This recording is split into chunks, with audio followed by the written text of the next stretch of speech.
Alô, meus queridos irmãos, que a paz do Senhor Jesus seja com todos.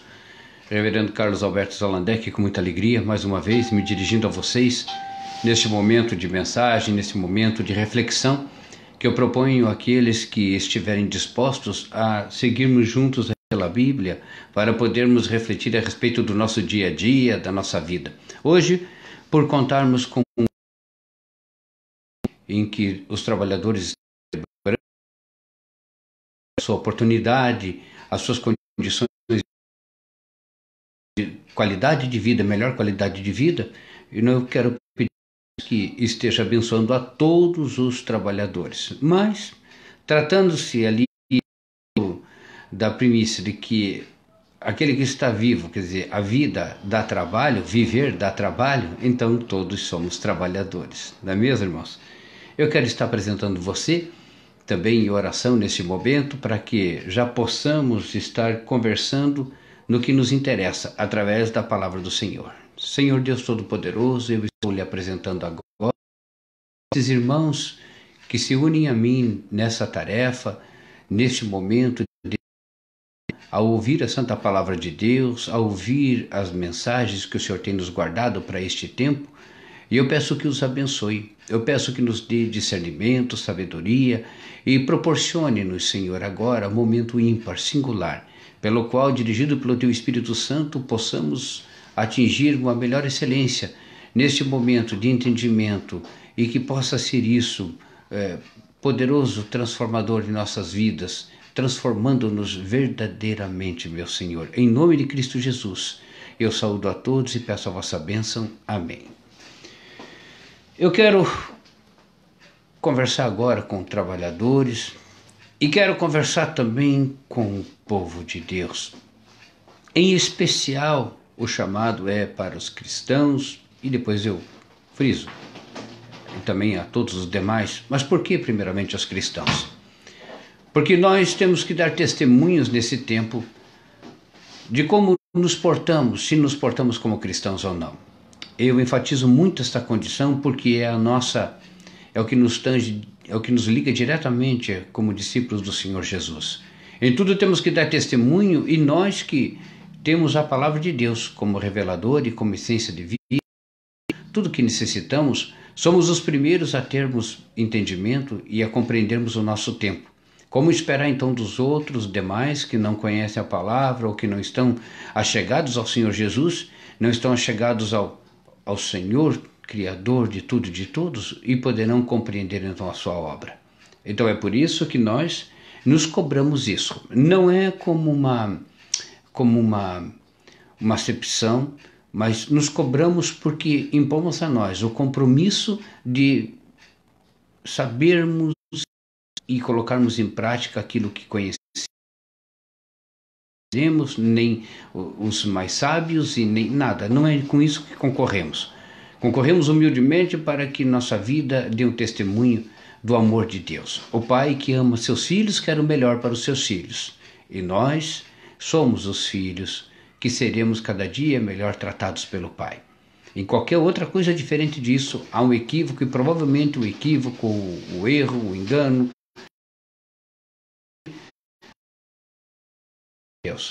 Deus é perfeito e nos ama.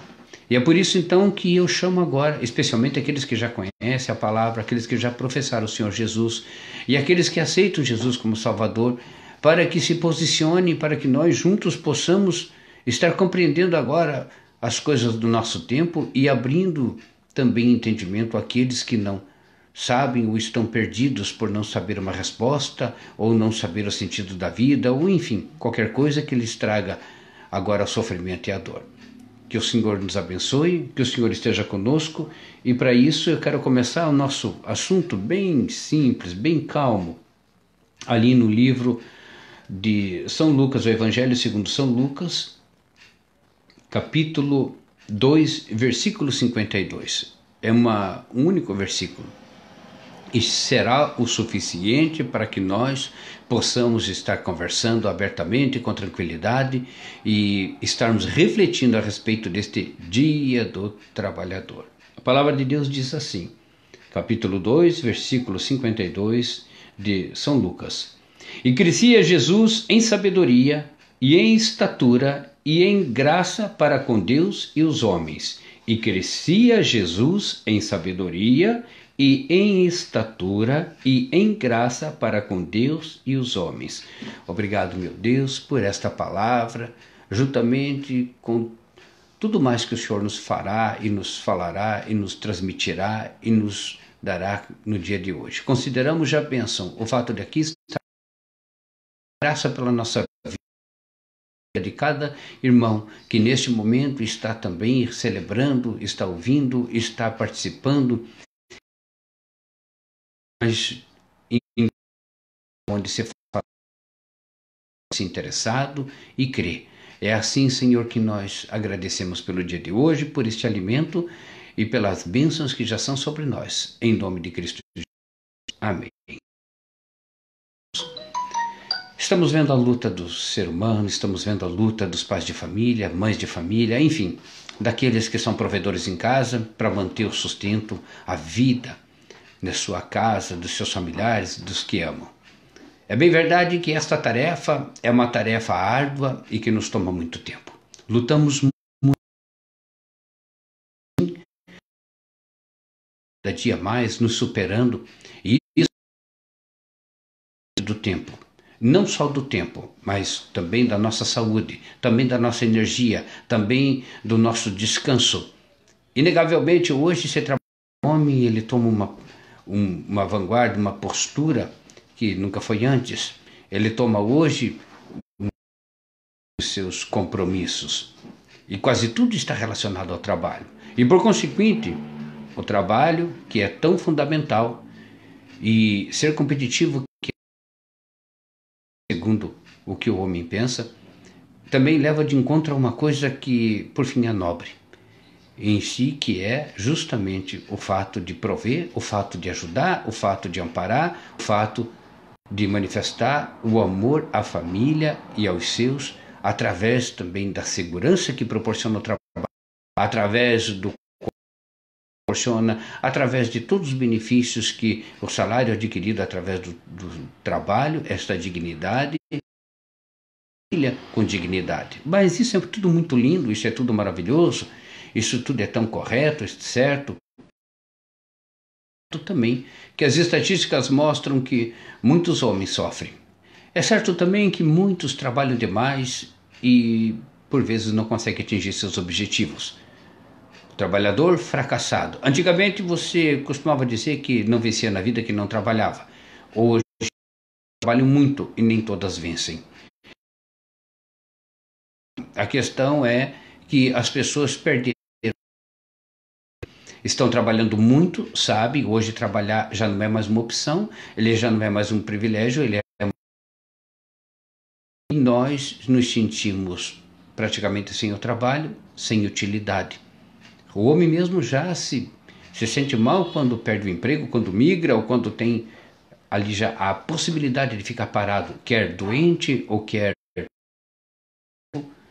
longe das suas atividades. Isso já está tão impregnado em nossa mente, já está tão firme em nosso viver, que só o fato de estarmos, às vezes, doentes e não poder comparecer no trabalho, já nos causa um constrangimento, uma dor, um sofrimento. E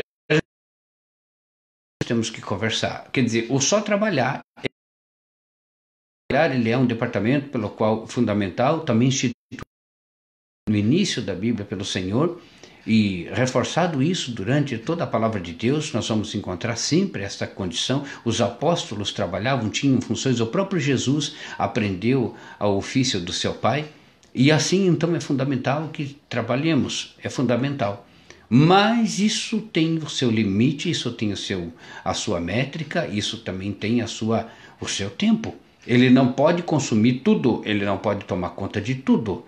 Aqui a palavra de Deus, através do relato de São Lucas, nos fala de Jesus que crescia, segundo ele, em sabedoria, em estatura e em graça. Significa dizer que o Jesus era um crescimento físico, era um crescimento mental e era um crescimento da sabedoria. Não se pode igual, porque na verdade Jesus ele já veio como enviado, ele já é sempre santo. Então ele não havia essa necessidade, mas sim da sabedoria, o que ele fala, do Deus para o homem. Então Jesus tinha uma vida normal. Jesus ajudava seu pai.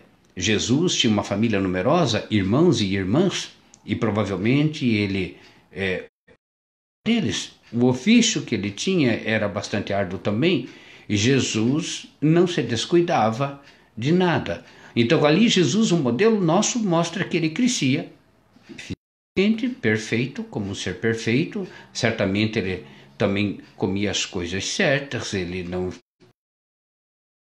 Afinal de contas, e ele também não arriscava sua vida, ele também não colocava o seu organismo à prova com coisas exaustivas. É um modelo nosso apropriado, e crescia mentalmente. Então, esse fator todo de Jesus é para mostrar que quando Deus determinou que o seu filho viesse à terra, então o filho do Deus Todo-Poderoso, ele veio para também ter a condição humana. E por quê? Porque para isso entendemos que nós, ele sendo exemplo, nós também podemos cumprir esse exemplo.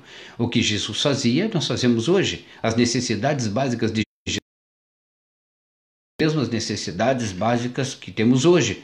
Jesus necessitava dormir, necessitava comer, necessitava beber, necessitava ir ao banheiro. Jesus eram e cresciam também, e provavelmente ele também os tosava, ele também os aparava. Também a barba, embora existia, ele tinha o costume da barba, ele também tosava a barba, enfim, cuidava dos dentes. Tudo que um ser humano normal faz, Jesus também fazia. Isso é para nos colocar numa condição tal de que nós podemos e devemos ter isso como exemplo, como modelo. Tá certo, meus queridos? Isso é a viabilidade de um plano de Deus no mundo. Deus trouxe-nos Jesus para mostrar que é viável sim, que é possível nós, carne e osso, seguirmos os passos do nosso Mestre, Senhor e Salvador. Tá certo? Então não temos por que duvidar, não temos por que também ficarmos agora nos esquivando de certas coisas que devemos fazer, simplesmente colocando no patamar de que Jesus era assim porque Jesus era santo. Jesus era perfeito, santo e não Jesus se parecer todo esse trabalhar dele também. Mas aí, meus queridos irmãos, nós então, vendo que Jesus crescia dessa maneira, tendo ele como exemplo, eu quero partir para um exemplo de um outro homem, seguidor de Jesus, mas um homem agora sim, um homem com defeitos, um homem com erros, um homem que necessitava de aprimoramento, para mostrar que o trabalho não se dá numa única área. Então, o crescimento, o trabalhar nosso tem que ser em diversas áreas. Para isso, você vai encontrar no livro de Atos dos Apóstolos, capítulo 9, você vai encontrar a conversão de Saulo.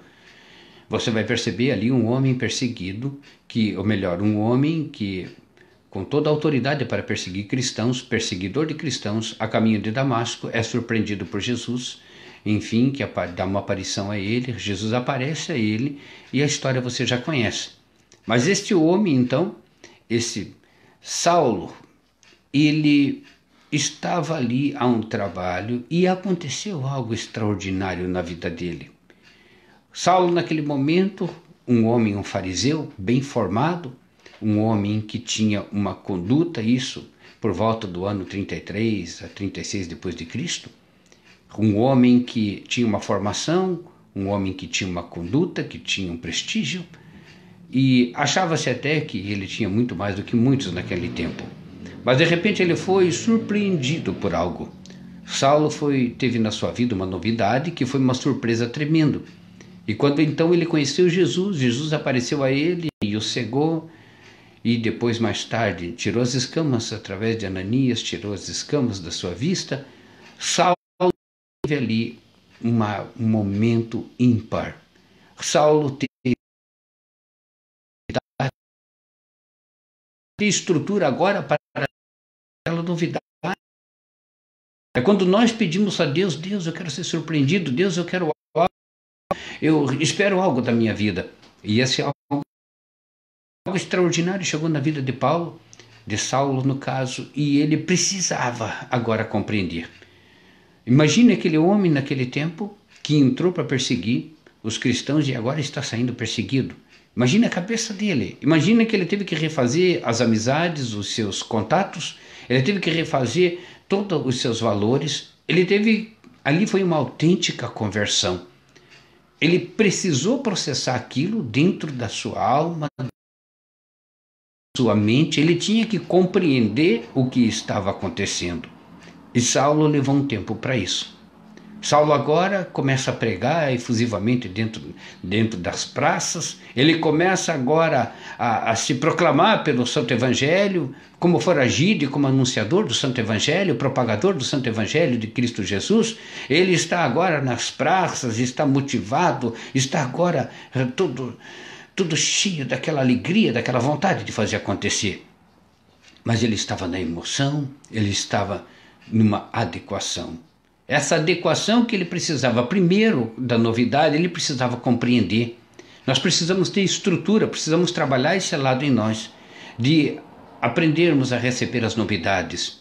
E especialmente quando elas são boas, nós podermos então nos adequar a elas. Saulo teve essa novidade na vida dele e precisou se adequar.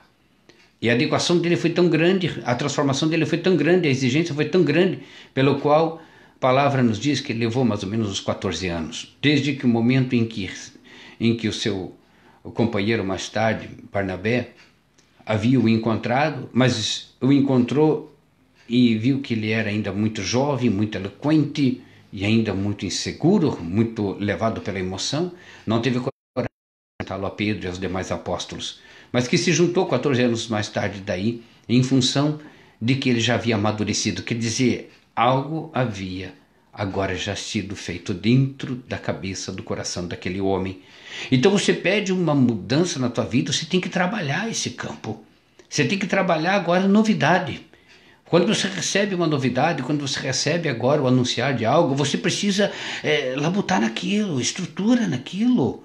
Vai buscar agora um parâmetro para se adequar dentro daquilo que é a tua nova realidade. É assim muitos cristãos ou muitos crentes, quando vão a batismo, quando recebem aquela proposta de transformação, eles também não se adequam e eles pensam depois em viver bem o mundo passado e o presente. E Paulo ou Saulo não teve isso. Ele olhou, ele viu e entendeu a importância daquilo e logo, como homem inteligente, se adequou. E ele teve que dar ordem sim para a mente dele. Ele teve que sim trabalhar aquele coração que ele tinha. Ele teve que trabalhar sim aquele ímpeto dele, teve que trabalhar no âmago dele havia ainda aquela questão que ele trazia dos fariseus. Ele teve que lutar com isso, ele teve que lutar com a nova realidade, ele teve que se adequar a ela, porque senão perderia a bênção. Nós temos que lutarmos, queridos irmãos. Não é pelo fato que você já foi batizado há 14 anos, ou há 14 anos que você é um pregador, ou não, há 2 anos, há 3 anos, que isso faz a diferença. Paulo levou 14 anos, até que fosse tido de algum proveito e sido inserido junto dos apóstolos do Senhor Jesus. Há muitos por aí que não estão esperando o tempo, não se adequaram à nova realidade de cristãos e ainda são meio fariseus, meio não, ou ainda não entenderam, não se estruturaram. Ora, se você recebeu o chamado de Deus, ou se você foi tocado por Deus, você foi tocado para Deus, igreja. Quando Deus te toca, o primeiro a ser trabalhado é você. Não pense na missão lá fora, não pense em outras coisas, isso ainda está além. O emergencial é você, eu tenho que trabalhar agora minha mente para isso, eu tenho que trabalhar agora o meu comportamento para isso, eu tenho que trabalhar o meu tempo para isso, para que a bênção não saia das minhas mãos. Assim é que você se adequa e assim é que Paulo conseguiu trabalhar-se durante esses 14 anos. E certamente se necessitasse mais tempo, certamente que Deus daria ainda mais tempo para isso. Certamente. Agora, o tempo que você vai levar para se adequar à tua realidade de cristão de vencedor, isso agora só depende de você. Certamente Paulo se esforçou muito para isso e conseguiu. Anos, como alguns dizem, é muito tempo. 14, 15 anos passam rápido. A tua vida vale todo investimento. Lute para se aperfeiçoar. Aceita a nova realidade que está batendo à tua porta, no teu coração, na tua mente. Muitos já receberam isso de viva voz. muitos foram visitados pelo Espírito Santo do Senhor, mas não se adequaram a esta realidade. E andam como se ainda fossem pessoas ignorantes, como se não tivesse acontecido nada, não permite que nada mais aconteça dentro de si. Paulo entendeu que aquele dia foi determinante para o início da sua carreira. E ele lutou, e as demais coisas depois se acrescentaram, porque ele buscou. Essa adequação é importante. Esse trabalhar nosso é importantíssimo. Não abandone agora a necessidade que você tem de aprender, de estudar. Você, à medida em que você tiver mais estrutura, e essas novidades, o tamanho delas, a dimensão delas, está diretamente proporcional à estatura ou à estrutura. Vai mandar algo que seja além das tuas forças. E quando porventura assim parecer, o Senhor mandará então o Espírito Santo, que já é conosco, para te auxiliar, para nos auxiliar. Então, o importante agora é esse lado humano nosso, porque muitas coisas falham nessa trajetória. Muitas coisas falham nesse caminho, que era para ser um caminho honroso, um caminho de vitória, um grande chamado, uma grande alegria, uma grande surpresa, um grande fôlego de vida em nossa vida, uma transformação, e ela não se transforma. Ela não opera porque não encontra espaço dentro de nós, porque a nossa cabeça está cheia de coisa, a nossa cabeça está cheia de preconceito, porque nós ainda continuamos perseguindo o que não deveríamos, porque nós não fizemos a conversão, porque nós não completamos o ciclo, porque nós não amadurecemos, nós não nos adequamos. Então você pode ter 20, 30, 40 anos de igreja e nada acontecer para você de tão importante a ponto de você dizer assim: eu sou um cristão feliz, eu honro ao Senhor com a minha vida é um testemunho de vitória, porque Deus me concedeu e eu abracei isso, eu me adequei. Vamos agora, Paulo, lá no capítulo 16, já Paulo agora está, é um capítulo, eu peço que você leia esses capítulos, que são lindíssimos, e é por embasamento seu, eu estou resumindo aqui naturalmente. 16, versículo 16 em diante, fala da prisão de Paulo e Silas. Silas, ou Silvano, o companheiro dele, que agora foram envolvidos em uma contenda e foram presos. Bom, mas eles foram presos e foram açoitados. Os açoites naquela época, o martírio deles, se dava da seguinte forma: quando condenado pelos judeus, era feito com um bastão onde tinha de 3 a 5 tiras de couro. Chicote, eles surravam as pessoas, no máximo de 30 vezes por aí. Agora, os romanos tinham outro costume, que era a vara. E Paulo, não só nesse momento, mas no decorrer da sua vida, ele foi açoitado, ele foi surrado, tanto com o açoite dos judeus, que era tira de couro, quanto também a vara, que era o costume dos romanos. Mas os romanos tinham um costume bastante interessante, porque eles batiam na pessoa, e nesse surrar da pessoa, que ele surrava a pessoa, eles não podiam bater mais do que 40 vezes. Então eles batiam 39 vezes, batiam Paulo, porque daí, para não prescrever aquilo, para depois eles poderem, quando fosse outro tempo, surrá-lo novamente. Então eles surravam, deram até 39 varadas em Paulo, em Silas. Então esse homem estava cortado com a força, muitos morriam, muitos não aguentavam esse suplício e acabavam morrendo.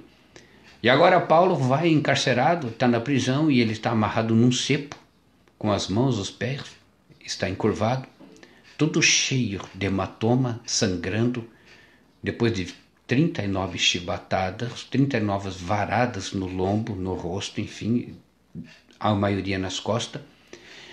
E ali traz que, naquele momento, Paulo e Silas, então eles começam a orar e a louvar. Então, queridos irmãos, eu vejo aqui que as igrejas focam muito nesse momento, dizendo assim: é importante louvar a Deus, adorar a Deus, é importante, sim, claro que é. Mas nós não podemos tratar isso com leviandade, de uma forma liviana. Isso é muito mais sério do que pensa, queridos irmãos. As circunstâncias mudam muito. Paulo e Silas não estavam encostados ou assentados corretamente numa postura confortável, orando, ou de joelho orando, ou sentados louvando. Eles não estavam recostados tomando água, ou tomando por a respiração, prendendo o diafragma. Eles estavam numa situação muito incômoda, e aonde estavam queimando de febre. estavam em meio a sangue, em meio a suor, sangue, lágrimas, e eles oravam e louvavam a Deus. Pense um pouco nisso, meu querido, com licença. Disso nós tiramos uma outra conclusão. Naquele momento, o que eu vejo de grandioso, entre tantas coisas que você pode ver de grandiosidade, certamente todas serão verdades, eu quero que havia pensado agora na condição de que aquele milagre que depois abriria as cadeias, onde todo aquele milagre que está lá no capítulo 16, você vai ler depois com certeza, espero. Você vai perceber então que exatamente aquele momento em que todos estariam lamentando sua dor, gemendo, lamentando sua dor, murmurando, alguns praguejando, alguns amaldiçoando,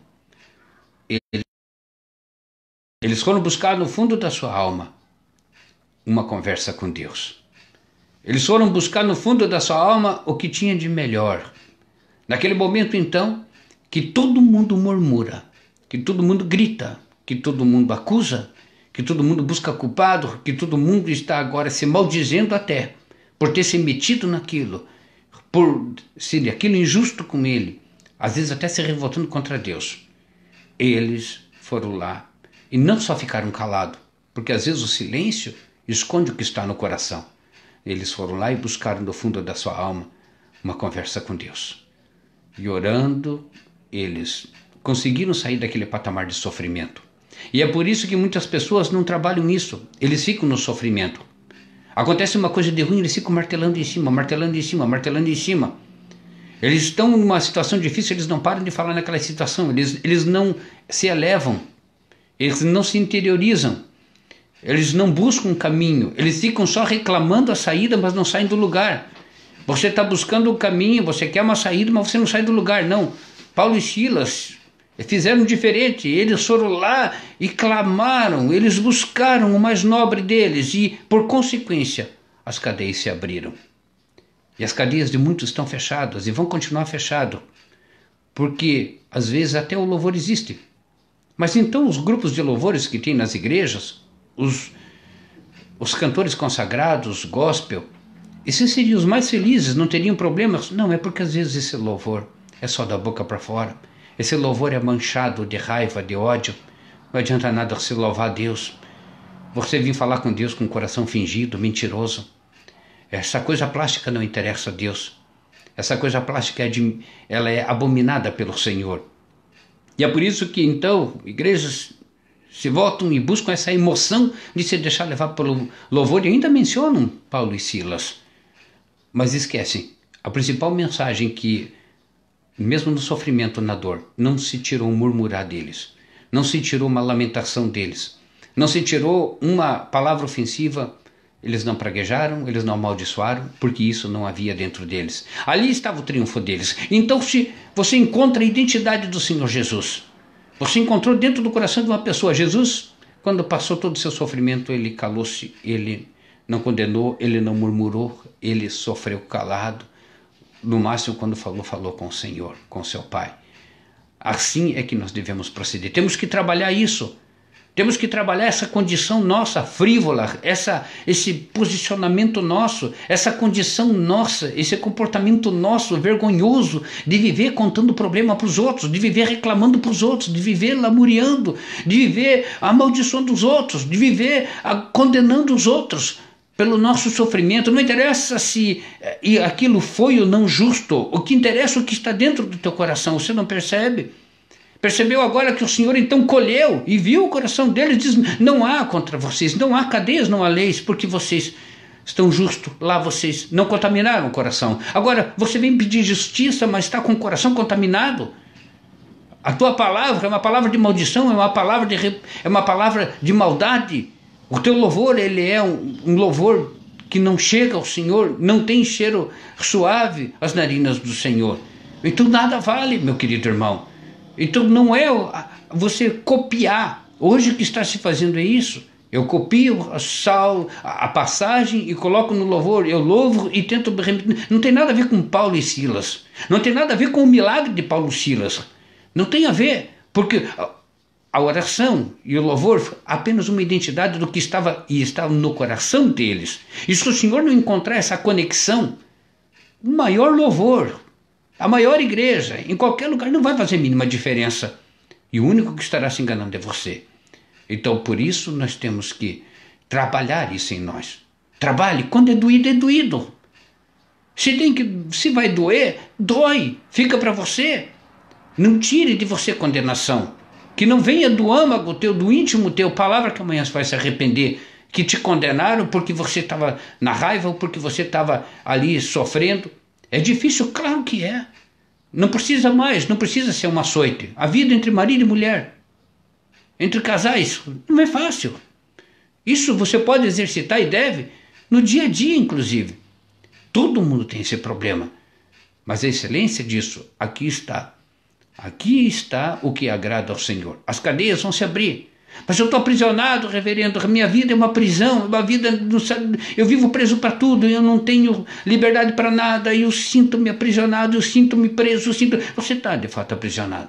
Porque o carrasco está dentro de você. E o carrasco agora é a tua mente, é o teu coração que você precisa trabalhar. Trabalhe essa conduta, meu querido irmão. Passe o que você tiver que passar. Se tiver que chorar, chore. Não passe isso adiante, e muito menos, especialmente a condenação, porque se há algum exemplo que nós temos que tirar dessa passagem é exatamente essa essência, esse extrato que veio lá de dentro do coração e da alma daqueles aqueles dois companheiros, colegas. Aliás, eles poderiam estar reclamando, olha o que você me meteu, olha o que a gente se meteu, eu não vim por tua causa. Eles poderiam estar acusando um ou outro, como marido e mulher faz todo dia, todo instante. Eles poderiam estar se maldizendo, ou poderiam estar dizendo: o que nós estamos fazendo no meio dessa gente aqui? Eles merecem apanhar e nós não. Compreenderam? Isso então é um trabalhar que nós precisamos na nossa conduta, segurando a nossa boca e fazendo com que o que estiver em nossa boca reflita o que está no coração, e quando isso for amargo, quando isso for ruim, nós entendermos e que ninguém precise nos corrigir, que nós precisamos mudar, porque senão as prisões vão continuar ainda na sua vida. Você continuará aprisionado. Vamos dar um pulo também lá em Atos dos Apóstolos, no capítulo 27, quando o apóstolo Paulo agora sai para se apresentar a Roma, e com seu amigo Júlio, ele no Adramito, que é o navio que vai levá-los para aquela incursão no mar até Roma. Mas saído um tempo, o tempo muda, vira o tempo, e Paulo já alerta: olha gente, essa viagem não vai ser fácil, isso vai ter problema. Quando ele viu que o vento nordeste começava a soprar das ilhas e começava a soprar de forma impetuosa, ele logo alertou: olha, vamos voltar, vamos ancorar, porque aqui vai dar problema. Mas mesmo assim o capitão então, que tinha aquela missão de levar as 276 pessoas que estavam ali entre eles, essa era a quantidade de pessoas que estavam na embarcação, ele precisava comparecer a Roma e levar os condenados ou aqueles a julgamento, que era o caso de Paulo. E foi, e a coisa foi caminhando, e quando eles pensaram que aliviou o vento, aquela calmaria era o prenúncio de uma grande tempestade. Eles adentraram ainda mais no mar quando tudo se acalmou e acharam que aquilo era o sinal para avançarem. E na verdade não era, era a grande tempestade que estava vindo. Ondas surravam a embarcação, estavam já há 14 dias sem comer, então Paulo tem que tomar uma atitude. Paulo está vendo agora que a embarcação vai a pique, está vendo que não vai ter salvação para a embarcação, está vendo que todos vão morrer. Essa era a impressão que tinha. Mas daqui a pouco Paulo, no meio disso, toma uma postura. Paulo tem uma postura e o Senhor aparece para ele à noite, um anjo do Senhor. Manda dizer assim: se acalmem, comam agora, porque estão em jejum. O restante foi jogado no mar, e eles, para não se chocarem com as pedras, Paulo disse: assim quando eu disser para se jogarem, se lançarem na água, façam, porque o Senhor me disse que somente a embarcação iria perecer, mas ninguém morreria. Veja que coisa tremenda. Essas são mensagens assim extraordinárias. Eu estou resumindo, claro. Mas aí então aconteceu que daquilo tudo eles se lançaram na água quando Paulo disse, quiseram cortar as amarras, quiseram, na verdade, afogar os condenados, não deixar que eles escapassem, e Paulo disse, não, ninguém vai morrer, o Senhor disse assim, corta as amarras e deixem eles. E eles saltaram do navio. Então vamos agora àquilo que eu gostaria de chamar a atenção, porque certamente você já conhece essa mensagem, e ela também é muito rica. Mas no momento em que Paulo estava no meio da dificuldade, no meio do perigo, ele tinha tudo para sucumbir, porque fisicamente ele estava cansado, fisicamente ele estava também em jejum por os 14 dias, ele estava abatido, ele não era, por excelência, ali uma pessoa de experiência, ele não era o capitão comandante do navio, e ele estava com tanto medo quanto os outros, mas ele fez o que? Ele soube conter o seu medo. Ele soube manter o equilíbrio. Paulo soube, naquele momento, que precisava mostrar uma estrutura, um comportamento diferente. Se ele ficasse olhando para a desgraça, provavelmente o medo teria consumido. Porque quando você fica olhando para a desgraça, a palavra do Senhor também nos diz, aquilo que eu temia me sobrevém. Quando você fica olhando, e você fica como que se aproximando, você fica se afeiçoando, você fica cativo daquele medo e ele passa a operar na tua vida. Então, nós precisamos trabalhar isso, porque o mundo vai nos oferecer cada dia uma catástrofe, cada dia um desastre, cada dia um tipo de medo, vai tentar nos coagir a desistir, a nos jogarmos, a nos afogarmos, a desistirmos de viver. Vai nos lançar também no desespero, na agonia. Então nós temos que tirar isso. E para tirar isso, você então tem que trabalhar essa condição para os dias difíceis, para os dias maus. Todos teremos dias difíceis. Todos teremos um momento em que para nós será mais difícil do que o comum. E nesse momento você não pode ficar olhando para o problema. Nesse momento você tem que olhar para o alto. Se Paulo só olhasse as ondas que estavam castigando, se ele olhasse para o outro lado, as pedras que o navio estava prestes a se chocar e que se chocou, se ele olhasse para o desespero estampado na cara, na face daqueles homens que estavam ali, ele teria sucumbido. Muitos, se tivessem sido soltos antes, teriam se jogado no mar para se afogar. Tamanho era o terror que tinha aquelas noites, porque o céu estava negro, escuro, e sendo abatido, surrado pelas ondas por muitos dias. Mas Paulo estava agora com outro patamar, um outro pensamento. O foco de Paulo não estava na desgraça e não estava na morte, estava na vida. E ele então pôde receber a mensagem do Senhor e anunciou a vida, e nela acreditou. Porque não adianta você pregar e não acreditar.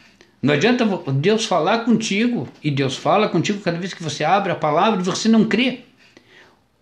Paulo acreditou naquilo, acreditou no anjo, seguiu, porque havia uma estrutura nele de fé. Ele tinha fé. Paulo não estava olhando ali tecnicamente. Paulo recebeu do anjo porque ele tinha fé. Essa saída para ele veio do alto. Veio por uma estrutura que ele tinha de fé, por crer no Senhor, por entregar a sua vida ao Senhor. E quando você entrega a sua vida ao Senhor, o Senhor envia um mensageiro. E quando você tem estrutura, você põe em prática e a vitória é certa. Muitos estão recebendo ficam somente na desgraça. Não dão o segundo passo. Senhor, eu confio em Ti, manda um mensageiro dizer o que eu preciso fazer. E um outro tanto é abatido quando o mensageiro vem e fala e não se cumpre. Ele não tem autoridade para isso, porque a sua fé não está firme. Então, trabalhe tua fé, meu querido. Você tem que trabalhar a tua fé. Trabalhe, você tem que saber isso. Trabalhe agora a solução dentro de você. Quando você se liga a Deus, o mar se acalma, o céu se abre. O anjo do Senhor fala contigo. O Senhor te salva. Mas se você olhar para o problema, para a desgraça e para a morte, ela te traga. Mas não bastasse isso, como comprovação, eles se jogam na água, conforme dito, e vão aportar ali na ilha de Malta.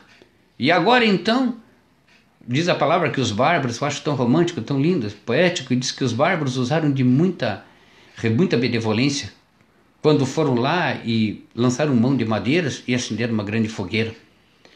Em volta da fogueira para se esquentar, porque lembrem, eles estavam molhados num oceano gélido e com ventos fortes e ainda em meio à tempestade, e era noite, porque foi por volta da meia-noite que eles se lançaram na água. Então a água estava muito gelada, a água estava muito fria. E então quando eles vão em busca daquela fogueira se aquecer, ali então, no meio de um daqueles paus, daquelas madeiras, uma víbora vem e pica a mão de Paulo. E daí um outro olha, um daqueles condenados que estavam indo à prisão, olha e diz assim: meu Deus, que homem é esse? Esse homem está condenado mesmo, porque livrou-se de um naufrágio e agora vem morrer aqui. Uma víbora se picou esse homem é um homicida, esse homem não é para ele viver. E Paulo o que fez? Ele sacudiu aquela víbora e jogou ela no fogo. Às vezes o Senhor vai precisar, às vezes o Senhor vai buscar em você que você sacuda a víbora e jogue ela no fogo, meu querido.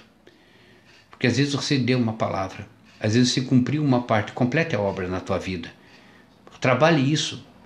Quando Deus te der uma tarefa, aguarde, esteja na expectativa que Deus vai pedir um pouquinho mais de fé, para ver se você tem fé mesmo, para ver se você não vai murmurar novamente, não vai reclamar. Paulo podia ter dito: meu Deus, que é isso? Me livrei disso, agora vem essa coisa, me morde, me pica aqui. Então, Paulo não fez isso. Não estava no coração dele, não estava na programação mental dele aquilo. Não estava no coração de Paulo ser um perdedor, de ser um derrotado, de ser um homicida. Ele sempre desejou a vida, por isso é seguidor do Senhor Jesus. Você que é discípulo de Jesus, seguidor de Jesus, você busca Jesus e a vida e não a morte. Alguns não parecem assim, porque perseguem muito mais a morte, porque perseguem muito mais a evolução da sua doença, aonde dá, o que acontece, e ele não evolui para o lado certo. Então não há como ter vitória. Trabalhe isso em você, meu querido irmão. Eu estou dando exemplo aqui para que você possa, eu vou parar por aqui, mas vou deixar que você tome agora essa consciência de buscar na Bíblia os diversos lugares, que são inúmeros, que vêm falar da tua vitória no Senhor Jesus e do teu trabalhar. E, portanto, agora você descobre que não é só ganhar dinheiro. O trabalho, por muito, ele vai te dar dignidade, ele vai te dar uma certa alegria, um conforto, ele vai te dar dinheiro, mas ele não entra nessa área. O trabalho não necessariamente vai te salvar de uma catástrofe, de uma tempestade, ele não necessariamente vai livrar você do veneno de uma víbora, ele não necessariamente vai aliviar as tuas dores num açoite, não. Então, você tem que entender que a tua vida é mais do que esse trabalhar de uma maneira funcional. Você vai perceber que a vida não se resume a isso. E se você fez disso toda a tua vida, no dia do trabalhador eu digo a você: continue trabalhador, mas trabalhador da tua vida, edificando a tua vida. Seja um construtor, seja um engenheiro de ideias no Senhor, ideias a partir da Bíblia. Quanta coisa maravilhosa você já fez, quantas vezes você já surpreendeu teus colegas de trabalho, tua chefia, teus comandados, teus cooperadores, por ideias brilhantes, ou por um zelo, ou por um destaque que você deu no teu trabalho. Não há ninguém que nunca tenha se destacado no trabalho, quer pela força, quer pela beleza, quer pela agilidade, quer pela inteligência, enfim, há uma maneira ímpar de fazer. Mas isso não é o tudo. Você precisa agora trabalhar aquilo que é mais importante em você, que é a tua felicidade. E é também uma covardia, e é também injusto que você queira tirar do teu trabalho a tua felicidade. Não, ele é um contribuinte para a tua felicidade. Ele te ajuda, mas ele não traz felicidade. Ele não traz, querido irmão. Ele vai trazer um alívio, especialmente quanto mais escravo, mais amedrontado você tiver, mais parece ele ser o alívio. Mais vai servir de alívio, porque você está migrando de Deus. Ela te batalha cedo e dormir muito tarde, vai se acostumando no teu lombo e você vai se permitindo. 49 varadas nessa ocasião que Paulo tomou é muito, pois eu digo que muitos trabalhadores estão tomando isso diariamente, estão apanhando moralmente, psicologicamente, mentalmente, fisicamente, o seu espírito, a verdade de Deus. não ligaram o seu espírito ao Senhor Jesus Cristo e assim eles não conseguem. Escravos estão em cadeias ainda. Está louvando, pode estar orando, mas quando isso não encontra base dentro, não encontra referência no seu coração, na sua alma, numa alma que precisa ser disciplinada, não tem como. Bom, você entrou para o trabalho, desde a carta de valores da empresa, desde a conduta, os objetivos da empresa, as metas dela, enfim, tudo. Agora, por que você acha que a tua vida também deve ser isenta de disciplina? Você tem que disciplinar a tua alma, porque se você deixar, você vai ficar uma pessoa perigosa para si mesmo. Aquele que não tem medida no copo se torna de si mesmo. O que não tem medida, o que não tem medida, enfim, na diversão, nisso. Então, a tua alma disciplina, trabalhe disciplina, trabalhe, entenda que você citar naquilo que te leva para a vitória. Ensaie isso durante o dia, ensaie isso durante a tua vida e entenda que o trabalho, ele não deixou de ser importante, ele não é a coisa mais importante. Então, trabalhador, eu quero de todo o meu coração que hoje você trabalhe para a tua felicidade e a tua família vai ser feliz. Você trabalhando e deixando que Deus te abençoe, que o Senhor Jesus te abençoe, que você vai ser feliz e, por consequente, os demais serão felizes. Porque às vezes é tão triste, é tão aparentemente injusto, que o chefe de família não para em casa. Ele só traz o dinheiro, ele só traz o conforto, mas ele não vê o filho, ele não para em casa. E quando você vai ver, muitas vezes ele é humilhado pelo seu patrão, é humilhado pela circunstância. E às vezes a mulher que se orgulhava tanto, de tanto que o marido tem conseguido trazer para casa, e ela se decepciona e diz: se eu soubesse que você se humilhava tanto, se eu soubesse que você era isso, se eu soubesse que você pagava esse preço tão caro, então eu preferia que você não tivesse tanto. Então assim nós estamos nos submetendo a coisas injustas. Não é Deus injusto. Nós é que não temos a medida certa das coisas. Trabalhador, trabalhe agora a sua vida, meu querido. Trabalhe a felicidade que está no Senhor Jesus e que Ele nos dá pela sua graça. Jesus já nos ofereceu e está disposto. Já está pronto para se tomar posse. Em nome de quem? Em nome de Cristo Jesus, Senhor nosso. Que Deus o abençoe grandemente, que você tenha coragem agora e discernimento ainda mais, para que você seja o cristão desse tempo, cônscio do seu valor, cônscio das suas lutas. Você, por ser cristão, você não vai ficar longe de lutas. Paulo não ficou longe dos açoites, não ficou longe da tempestade, mas isso tudo veio mostrar quem ele era. Então, não é que agora temos que ser imunes e tem que retirar todos, o Senhor, por sermos cristãos, tem que retirar agora todo o esforço e todo o sofrimento. Não, Ele tem que nos dar força, sabedoria e gozo na vida para que nós vençamos tudo com alegria e com felicidade. Tá bem, queridos irmãos? Senhor Deus Todo-Poderoso, eu agradeço por este momento.